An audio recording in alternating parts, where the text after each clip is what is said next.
Hello, everybody.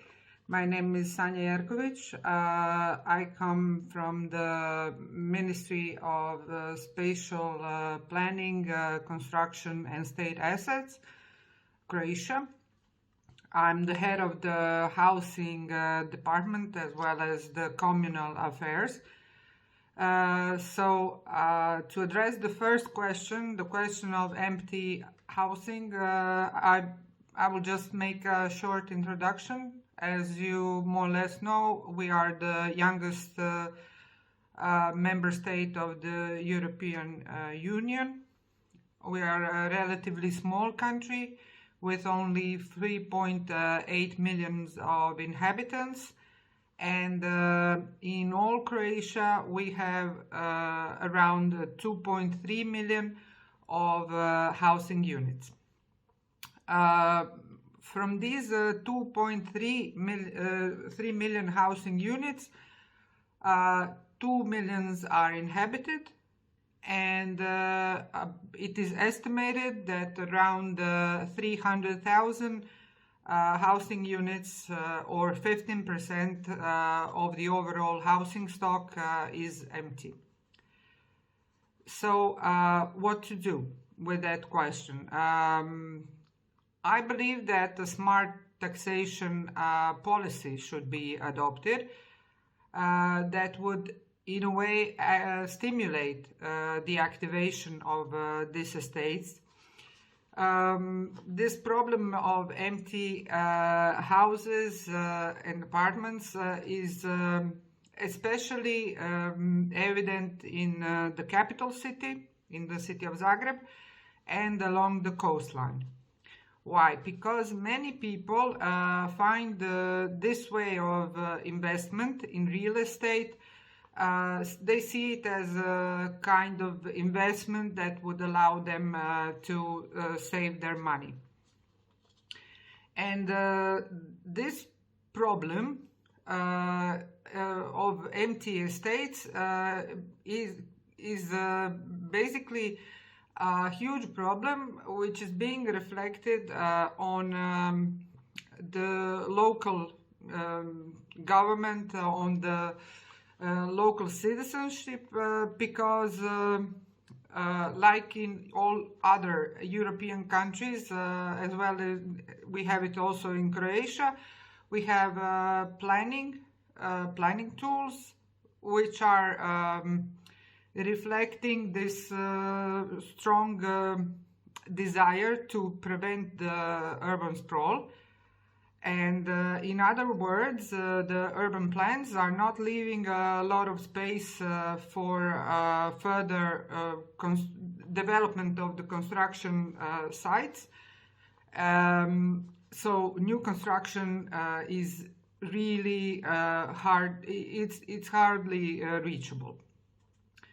As I said previously, I believe that a smart taxation policy would be the best way, because with the current situation,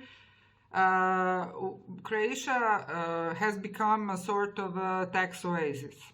If we just consider the example of Canada, for instance, we can see that taxation measures can be very successful.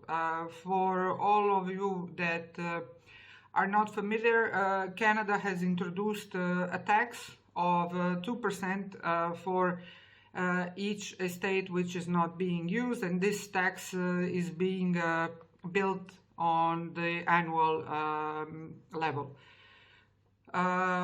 In Croatia, on yearly basis, we have a traffic of apartments which amounts around 35,000 units, which are being sold per year. But in past 6 months, we have noticed a big decline in especially foreign buyers, which I believe is more caused by the situation in their own home countries. And now, as everybody is talking about the next new crisis, like the one that we had in 2008. Of course, with these two wars which are in course, they are certainly not, helping the situation, and they are seriously influencing the risk of potential crisis. And in Croatia, the situation, I can call it psychosis, is also rising, because in the current situation we have too expensive used apartments. We have the problem of empty apartments, and then we have absolutely unaffordable new housing.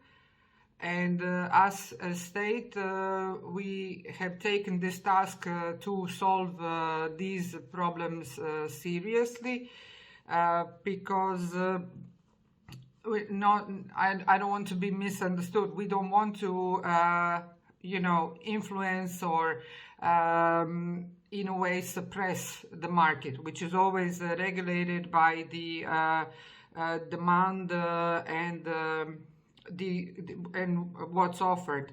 But we are aware that housing is a strong social question, and for this reason it's very important, and that's why we are now trying to adopt new laws and strategies in order to affront the problems that I mentioned previously.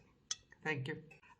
So which are the groups which are at the highest risk, so to say, of when it comes to housing? Definitely those who are on the edge, so to say, people that don't have a steady employment, and those who are not credit worthy. If we look at the statistics of income and living conditions run by the Eurostat, those in Croatia which are in risk of poverty are around 20%.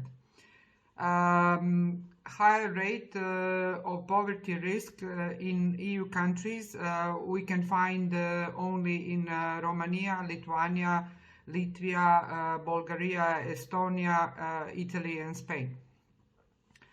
In this category, which are in risk of poverty, we have predominantly women, we have young people, people who are less educated, singles, and people who are over 65 years of age. With the current housing policy that we are developing, we are trying to provide answers to the questions of what, when, where, and with which budget to make things happen. We are aware that housing is a basic human need, but we also have to think about its quality and affordability. As the state representative, I'm now not trying to say that, as said previously, that we are influencing the market, because we are aware that even if we were to introduce a substantial increase of incomes for our citizens, the supply, if it remains the same, then we would do nothing. The key is, in our view, to increase the supply on the market by taxing the unused apartments, by controlling the influence of tourism, and by reinforcing housing programs which are run by the state itself. One of the tools, of course, to create such a housing policy, one of the most important tools are the finances. The difference between market prices and affordable prices, of course, must be covered by someone. And that's why I think in Croatia we will have to put aside yearly noticeable funds, because if we look at the today's situation, it is evident that it's not sufficient. For example, for the question of affordable housing, in Germany they are allocating 7.2% of its GDP, in Austria 5.3%, in Finland 7% of the GDP, and in Croatia it is only 3%. Examples of good practice in Croatia: we have two crucial programs which I can point out as examples of good practice.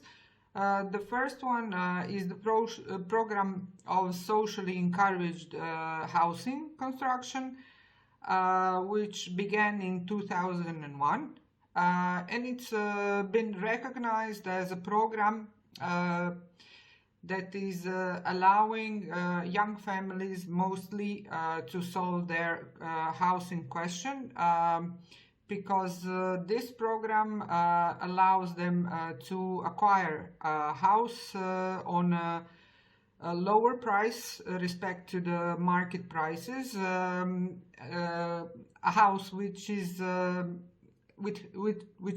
has a guaranteed quality, and as this program is run by the state, it provides also the buyers a security. And since 2001, more than 8,000 apartment units have been built. The investor is the government. The developer is our state agency, and we are often also developing this program along with the cities, so the local authorities. In the construction of the apartment, we, as the Republic of Croatia, we participate in 25% of the benchmark price. And along with the local authorities, we define the needs and the priority list in buying these apartments. Also, the local authorities, along with defining the needs and the capabilities, they provide us also suitable construction land and landscape utility infrastructure and the connection to this infrastructure. The credit line of this program allows citizens to get loans without having other people guaranteeing for this loan, with an average interest rate that is less than 3%. With a repayment that goes from 30 to 31 years, depending if they use the 1 year grace period. The average selling price cannot be higher than the benchmark price, which is established by the state for per square meter. In other words, it cannot be higher than 1,500 euros per square meter. Since the beginning of 2001, we have built more than 8,500 apartment units. And from this stock, only 450 are being used for rent. The others were sold. Furthermore, at the time being, right now, 585 apartments are under construction, and 640 are in the construction plan. So in total, we will have 9,725 apartments. with the total investment of 575 million euros. This program has mostly solved the question of gaining ownership of the apartments for our citizens. But it has a certain problem because it's oriented only towards people who can get loans, who are creditworthy. So that's why we have also the rising number of demands coming from the citizens, coming from the cities, asking us to build apartment facilities that will be only rented, not put on sale. The other program that we have is a program of subsidized housing loans for young people. This program has been implemented since 2017. And since then, 28,000 young families have acquired their homes. And these loans are oriented towards citizens who are not over 45 years of age. And they can acquire not only apartments, but also houses, or they can start a construction of their house as well. The only condition is that the limit is 1,500 euros per square meter, or in other terms, the maximum loan can amount around 100,000 euros, whose repayment cannot be less than 15 years. The amount of subsidized loans depends on the area where the property is located, and it can range from 30 to 51% of the annuity for the first 5 years of loan repayment. This loan subsidy is additionally extended per 2 years for each child which is being born in that family, or for example, if in that housing you have a person that has physical disability which is greater than 50%. The program, since it started in 2017, it carried out 27,500 subsidies for families that used it, and more than 7,200 children were born, with approximately 1,700 minor children that were registered in that property. And what we can see throughout the years, the average amount of subsidized loan was 78,862 euros, which users can repay in average of 23 years.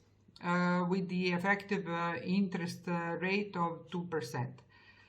The disadvantages of this program are few, but we are seriously reconsidering them right now, because we are still not sure whether to continue with this program or not, how to change it, or if we should change it with another one, which could be more effective. So first, the disadvantage, as I said previously, it's only oriented towards people who are creditworthy, who can get a loan in the bank.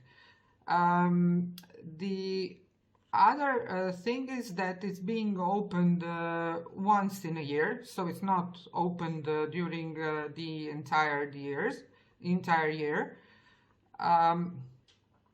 Also, these subsidies cannot be used for housing which is currently under construction.